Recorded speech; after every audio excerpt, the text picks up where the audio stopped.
Le grand philosophe stoïcien Épictète a un jour déclaré « La clé est de fréquenter uniquement des personnes qui vous élèvent, dont la présence fait ressortir le meilleur de vous-même. » Vous avez probablement entendu dire que vous êtes la moyenne des 5 personnes avec lesquelles vous passez le plus de temps. Aujourd'hui, nous allons explorer cette idée à travers une perspective stoïcienne. Nous allons discuter des 7 types de personnes qui peuvent compromettre votre progression dans la philosophie stoïcienne et comment naviguer dans ces relations difficiles. Avant de commencer, j'apprécierais si vous pouviez aimer la vidéo pour m'aider à continuer à diffuser la philosophie stoïcienne. Si vous n'êtes pas abonné, je vous recommande de vous abonner et d'activer la cloche pour ne manquer aucune vidéo. Premier type de personne, le plaignant. Nous avons tous cet ami, ce membre de la famille ou ce collègue qui semble trouver des défauts dans tout, que ce soit le temps, son travail ou même la nourriture dans un restaurant populaire. Il ne manque jamais une occasion d'exprimer leur insatisfaction. Vous pourriez vous demander, pourquoi cela devrait-il me concerner? Je peux simplement les ignorer. Eh bien, c'est plus facile à dire qu'à faire. Une exposition constante à une telle négativité a un effet épuisant sur votre bien-être mental. C'est comme un robinet qui fuit, épuisant lentement votre réservoir d'énergie émotionnelle. La stoïcisme nous enseigne à nous concentrer sur des solutions réalisables plutôt que de nous attarder sur les problèmes. Par exemple, imaginez que vous collaborez à un projet avec quelqu'un qui se plaint sans cesse. Chaque réunion se transforme en une séance épuisante de plaintes, sans aucun dialogue constructif. L'impact sur le moral de l'équipe diminue, vous êtes distrait de la recherche de solutions réalisables et vous risquez de vous sentir de plus en plus désenchanté par le projet, voire par la vie en général. Alors, comment le stoïcisme nous aide-t-il à faire face à un plaignant? Il existe plusieurs stratégies que vous pouvez employer. Premièrement, limitez votre exposition à cette personne autant que possible. Si ce n'est pas possible, peut-être parce qu'il s'agit d'un membre de la famille ou d'un collègue, votre deuxième option est de vous distancier mentalement pendant leur diatribe.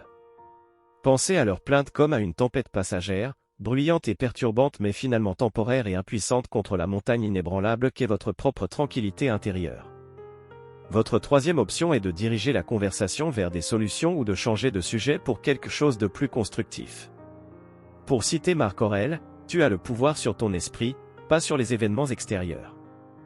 Réalise-le et tu trouveras la force. Cette sagesse stoïcienne intemporelle nous encourage à protéger notre paix mentale avec diligence, en veillant à ce que la négativité des plaignants chroniques ne nous détourne pas de notre chemin stoïcien de résilience et de vertu. Deuxième type de personne, l'aimant à drame. Imaginez que vous naviguiez dans votre vie comme si elle était un navire voguant sur des eaux calmes, mais que vous rencontriez le tourbillon appelé l'aimant à drame. Cette personne semble avoir une série sans fin de crises, de conflits ou de controverses. Comme un tourbillon, elle a la capacité troublante de vous attirer dans son vortex de chaos. Vous pourriez initialement être attiré par l'énergie de l'aimant à drame, la prenant pour de la passion ou de l'excitation. Cependant, vous réaliserez bientôt que se trouver dans leur sphère, c'est comme naviguer dans un navire à travers une tempête, épuisant et dangereux. Ce qui rend le traitement des aimants à drame si difficile, c'est que leurs crises peuvent souvent sembler être les vôtres. Leur chaos est contagieux.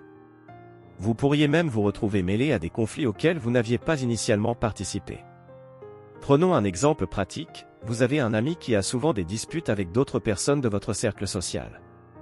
Aujourd'hui, il ne parle pas à Sarah, demain c'est Tom. Votre ami vient vous demander conseil, mais vous remarquez que ce cycle ne se termine jamais et soudainement, vous vous retrouvez également en désaccord avec Sarah ou Tom parce que vous avez essayé d'intervenir. Dans ce cas, vous pourriez employer une technique appelée écoute réfléchie. Au lieu d'offrir des conseils ou de prendre parti, répétez leurs mots pour eux. Par exemple, s'ils disent « Je n'arrive pas à croire que Sarah ait dit ça à mon sujet », vous pourriez répondre « Donc tu te sens trahi par les paroles de Sarah ». Cette technique vous permet d'apporter un soutien émotionnel sans vous enliser dans le drame vous-même. Une autre approche, qui peut sembler contre-intuitive, est de devenir sélectivement indisponible. Le stoïcisme nous rappelle de valoriser notre temps, et parfois cela signifie être indisponible pour les crises des autres, surtout si elles se répètent sans résolution. Éteignez votre téléphone pendant certaines heures, créez des périodes de concentration où vous vous concentrez uniquement sur votre travail ou votre développement personnel, et faites savoir que pendant ces périodes, vous ne devez pas être dérangé. Pour paraphraser Sénèque, le bonheur véritable est de profiter du présent sans dépendance anxieuse de l'avenir. Cela peut être particulièrement utile lors du traitement des aimants à drame. Au lieu de vous demander anxieusement quelle crise se produira ensuite, concentrez-vous sur le moment présent où vous avez le contrôle. Profitez de votre vie et ne laissez pas votre vie être perturbée par le drame de quelqu'un d'autre. Faites en sorte de naviguer calmement votre navire, en évitant soigneusement les tourbillons qui menacent votre voyage vers la croissance personnelle et la tranquillité. Troisième type de personne, le sceptique. Imaginez que vous êtes un artiste peignant sur une toile. Chaque coup de pinceau ajoute couleur, profondeur et vie à votre vision. Entre en scène le sceptique. Il entre dans votre studio, jette un coup d'œil à votre travail et commence immédiatement à le critiquer. Es-tu sûr de cette couleur ? Ça n'a pas l'air réaliste. Tu sais, la plupart des artistes ne réussissent jamais. Leurs paroles, comme des coups de pinceau gris, commencent à ternir votre toile vibrante. Ce n'est pas votre critique constructive habituelle, qui peut être précieuse. C'est plutôt une aura persistante de doute et de négativité. Par exemple, imaginez que vous êtes excité à l'idée de poursuivre une nouvelle carrière. Vous avez fait des recherches, parlé à des professionnels du domaine et peut-être même suivi quelques cours préliminaires. Lorsque vous partagez votre enthousiasme avec le sceptique, il énumère rapidement toutes les raisons pour lesquelles cela ne fonctionnera pas. Le marché est trop compétitif. As-tu les bonnes compétences? Et si tu échoues? Rapidement, leurs doutes commencent à ressembler aux vôtres, et la vision que vous aviez avec assurance commence à vaciller. Alors, comment faire face à un sceptique, surtout lorsqu'il pourrait être quelqu'un proche de vous? Une méthode non conventionnelle mais efficace consiste à leur demander des conseils plutôt que de simplement partager vos projets ou aspirations. Lorsque les gens sont placés dans un rôle de conseiller, ils sont moins susceptibles d'attaquer vos idées directement et peuvent offrir des commentaires plus constructifs. Une autre méthode consiste à inverser le scénario en utilisant une technique appelée confrontation positive. Au lieu d'absorber leur négativité, défiez-les à trouver des solutions. Par exemple, s'ils disent que vous ne pourrez jamais changer de carrière à ce stade, répondez avec une perspective intéressante. Comment pensez-vous que quelqu'un pourrait réussir à changer de carrière alors? Cela détourne non seulement la négativité, mais encourage également une forme de conversation plus constructive. Rappelez-vous les mots du philosophe stoïcien Épictète, nous avons deux oreilles et une bouche pour pouvoir écouter 2 fois plus que nous ne parlons. Écouter ne signifie pas absorber la négativité de tout le monde. Cela signifie discerner l'apport précieux du simple bruit. Lorsque les sceptiques commencent à ternir votre toile avec leurs nuances de doute, prenez du recul, écoutez, réfléchissez et continuez à peindre votre propre vie avec les couleurs qui vous parlent. Ne laissez personne transformer votre chef-d'œuvre vibrant en un paysage gris terne. Poursuivons avec le 4e type de personne, la victime. Imaginez la vie comme un jeu d'échecs où chaque joueur dispose des mêmes pièces et du même objectif, mettre en échec le roi adverse. Vous réfléchissez stratégiquement, faites des sacrifices et prenez des risques. La victime, quant à elle, blâme l'échiquier, les pièces ou même son adversaire pour chaque mauvais coup qu'elle fait. À ses yeux, elle est perpétuellement en échec, non pas à cause de ses choix, mais à cause d'une force externe agissant contre elle. Leur récit est un conte de malheur sans fin, avec eux-mêmes dans le rôle du protagoniste impuissant. Il m'est impossible de progresser dans mon travail parce que mon patron ne m'apprécie pas, ou je ne peux pas me mettre en forme à cause de ma génétique défavorable. Il est crucial de noter que certaines personnes font face à de véritables difficultés et à des problèmes systémiques. Cependant, la victime que nous discutons utilise sa situation comme une excuse permanente, refusant de prendre la moindre responsabilité pour ses actions ou leur absence. Vous pourriez vous retrouver pris dans leur récit, peut-être comme le personnage secondaire qui doit constamment les sauver. Imaginons que vous ayez passé des heures à écouter un ami blâmer toutes ses relations ratées sur leurs ex-partenaires. Non seulement cela vous prend du temps, mais cela peut aussi vous encourager subtilement à adopter une mentalité de victime similaire dans votre propre vie. Alors, quelle est votre stratégie pour faire face à une victime, surtout lorsque celle-ci pourrait être quelqu'un de proche? Il pourrait être tentant de devenir leur sauveur, en leur offrant des conseils et un soutien émotionnel sans fin. Mais les stoïciens mettraient en garde contre cela. Ils recommanderaient plutôt de fixer une limite ferme pour protéger votre propre état mental. Vous pourriez employer une technique appelée « détachement compatissant », montrer de l'empathie et de la gentillesse, mais ne cherchez pas à les sauver des situations qu'ils doivent naviguer eux-mêmes.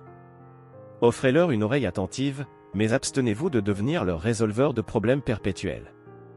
Marc Aurèle a dit un jour, « La meilleure vengeance est de ne pas ressembler à celui qui a commis l'injustice ». Si vous vous retrouvez aspiré dans le récit de la victime, résistez à l'envie de devenir vous-même une victime. Reprenez le contrôle de votre propre échiquier, faites vos mouvements et rappelez-vous que, dans le jeu d'échecs de la vie, être perpétuellement en échec est souvent un choix, pas un destin. Continuez à faire avancer vos pièces, faites des sacrifices stratégiques lorsque nécessaire, et jouez non pas pour la vengeance ou la pitié, mais pour la croissance et la sagesse. Passons maintenant au 5e type de personne, le positiviste toxique. Vous connaissez sûrement cette personne, elle déborde toujours de soleil, d'arc-en-ciel et d'émoticônes sans fin. C'est celle qui vous dit de simplement être heureux lorsque vous traversez une période difficile, en ignorant vos sentiments et expériences avec un geste de positivisme étincelant. Imaginez votre vie comme un jardin, il y a des fleurs, mais il y a aussi des mauvaises herbes et des parasites. Un positiviste toxique insiste cependant pour ignorer tout ce qui n'est pas une rose en fleurs. Vous avez des pucerons sur vos feuilles? Concentrez-vous simplement sur les fleurs, ne laissez pas la négativité entrer dans votre jardin, dirait-il. Bien que cela puisse sembler encourageant, leur approche peut vous faire sentir invalidé et déconnecté de la réalité. Supposons que vous traversiez une rupture difficile, vous êtes triste, confus et cherchez un équilibre émotionnel. Les conseils du positiviste toxique? Il y a plein de poissons dans la mer, souriez simplement et soyez heureux. Ce genre de positivisme excessif néglige les complexités de l'émotion humaine et les réalités des défis de la vie. Alors, comment cultiver votre jardin sans laisser les positivistes toxiques le piétiner avec leur optimisme aveugle? Une stratégie consiste à les engager dans une discussion qui embrasse à la fois la lumière et l'ombre. S'ils disent « regarde le bon côté, au moins tu as la santé », vous pourriez répondre « oui, je suis reconnaissant pour ma santé, mais il est aussi normal que je me sente bouleversé par ce problème spécifique. » Les deux peuvent coexister. Vous pouvez également utiliser ce que les psychologues appellent la granularité émotionnelle, la capacité à ressentir et différencier une large gamme d'émotions, positives et négatives. Lorsque le positiviste toxique vous pousse à simplement être heureux, prenez un moment pour reconnaître et étiqueter vos sentiments nuancés.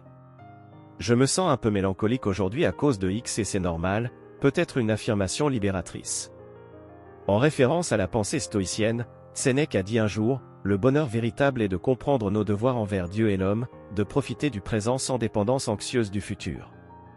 Notez l'équilibre, comprendre les devoirs, qui ne sont pas toujours agréables, et profiter du présent.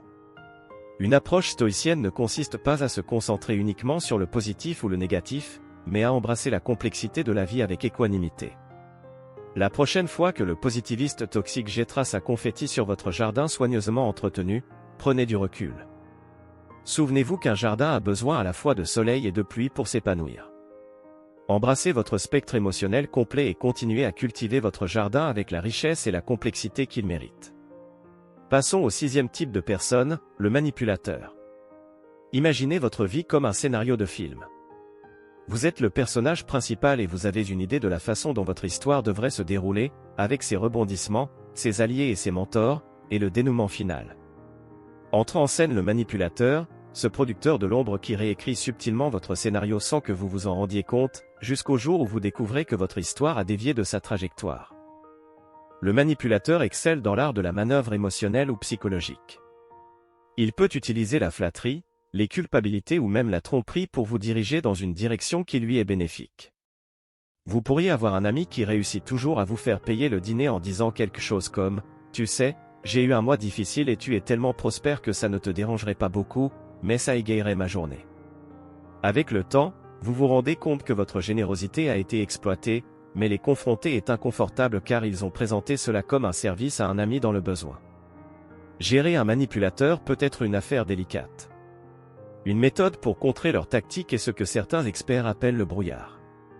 Cette technique consiste à accepter toute vérité dans les déclarations du manipulateur, mais à refuser d'être influencé par la coercition émotionnelle. S'ils disent « Tu es si prospère, tu devrais payer le dîner », vous pourriez répondre « Tu as raison, j'ai réussi, mais partageons l'addition comme d'habitude. » Une autre approche consiste à établir des limites claires et à les faire respecter. Si le manipulateur veut que vous lui prêtiez de l'argent ou que vous vous engagiez dans des tâches qui vous mettent mal à l'aise, apprenez à dire non de manière assertive. Gardez un ton calme et des mots clairs, « Je ne peux pas prêter d'argent, mais je suis là pour offrir un soutien émotionnel. » Cela définit une limite tout en maintenant l'amitié. En puisant dans la pensée stoïcienne, Épictète nous a prévenu, nous ne pouvons pas choisir nos circonstances externes, mais nous pouvons toujours choisir comment y répondre. le manipulateur prospère sur vos réactions prévisibles. Il manipule votre gentillesse, votre culpabilité ou votre désir d'approbation. En choisissant de réagir différemment, vous reprenez le contrôle de votre scénario. Alors, si vous trouvez un manipulateur dans votre vie, rappelez-vous que c'est vous qui tenez le stylo. Votre histoire vous appartient, et bien que la distribution puisse inclure une variété de personnages, le voyage du protagoniste, votre voyage, doit toujours être guidé par vos propres valeurs et décisions. Passons au 7e et dernier type de personne, le vampire temporel. Imaginez votre routine quotidienne comme une symphonie soigneusement orchestrée. Chaque instrument représente une tâche ou un engagement, et lorsqu'ils sont joués ensemble, ils créent un équilibre harmonieux. Mais voilà que le vampire temporel entre en scène, hurlant faussement, étouffant votre mélodie et transformant votre belle composition en un bruit discordant. Le vampire temporel n'est pas nécessairement malveillant, en fait, il peut sembler tout à fait bénin. Ce pourrait être un collègue qui vous interrompt constamment avec des questions triviales, transformant votre journée de travail productive en une série de moments fragmentés. Ou encore un ami qui vous invite à d'innombrables événements sociaux auxquels vous n'êtes pas intéressé, vous faisant sentir obligé d'y assister et vidant votre temps et votre énergie. Ces interactions peuvent sembler insignifiantes sur le moment, mais l'effet cumulatif peut être profondément perturbateur. Alors, comment protéger votre symphonie contre les interruptions du vampire temporel ? Une stratégie efficace est la technique Pomodoro, une méthode de gestion du temps qui consiste à diviser votre travail en intervalles, traditionnellement des minutes, séparées par de courtes pauses. Pendant ces intervalles, il est clair que vous ne devez pas être dérangé. Cela établit une limite qui protège vos moments les plus productifs d'être grignotés. Si vous vous retrouvez confronté à un vampire temporel social, rappelez-vous que dire non n'est pas seulement acceptable, c'est essentiel pour votre bien-être. Au lieu d'offrir des excuses élaborées, un simple « je vous remercie de l'invitation, mais je ne pourrai pas y être » suffit. Refuser une invitation n'est pas un rejet de la personne, c'est une affirmation de vos propres besoins et priorités. Dans les mots de Sénèque, une vie bien vécue est assez longue.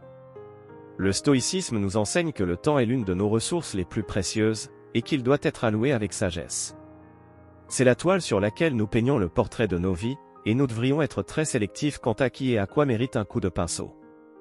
Dans la grande composition de votre vie, assurez-vous que chaque note, chaque instrument, chaque mélodie est en harmonie avec votre plus grand dessein. Ne laissez pas l'intrusion cacophonique d'un vampire temporel perturber votre symphonie. Tenez fermement la baguette et conduisez votre vie avec un but, en veillant à ce que chaque moment soit une note bien jouée dans votre chef-d'œuvre harmonieux. Ainsi s'achève notre exploration des personnages qui peuvent dérailler notre chemin vers la résilience et la sagesse stoïque. N'oublions pas que la clé est l'autoconnaissance. Il est facile de reconnaître ces types chez les autres, mais la tâche la plus difficile et la plus enrichissante est de regarder à l'intérieur. Jouez-vous peut-être involontairement l'un de ces rôles dans la vie de quelqu'un d'autre ? Le stoïcisme ne consiste pas seulement à naviguer dans le monde, mais aussi à comprendre et à améliorer qui nous sommes. Si notre discussion d'aujourd'hui a suscité une prise de conscience, une épiphanie, ou même juste un peu d'introspection, j'aimerais beaucoup avoir de vos nouvelles dans la section des commentaires. Écrivez vos pensées, partagez vos expériences, et engageons-nous dans un dialogue qui nous enrichit tous.